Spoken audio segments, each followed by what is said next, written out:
একটা কথা কি জানেন, পৃথিবীতে সবচেয়ে আপনজন হচ্ছে আপনার নিজের মা। এই কারণে আমি আজ মাকে নিয়ে একটা গান গাবো, আশা করি আপনাদেরকে অনেক ভালো লাগবে। মায়ের একদার দুধের দাম, খাটিয়া গায়েরও নাম, একদার দুধের দাম। মায়ের একদার দুধের দাম, খাটিয়া গায়েরও নাম, পাপোশ পরাইল ঋণে শোধ হবে না। এমন দরদি আর কেউ নয় আমার মা গো। পিতা আনন্দে মাতিয়া সাগরে ভাসাইয়া, সেই যে চইলা গেল ফিরাইল না।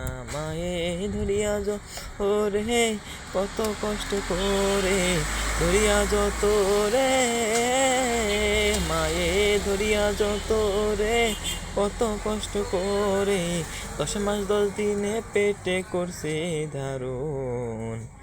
এমন দরদি আর কেউ নয় আমার মা গো। পৃথিবীতে প্রতিটি ছেলে তার মায়েকে আদর স্নেহ যত্ন করবেন। ওকে, আসসালাম।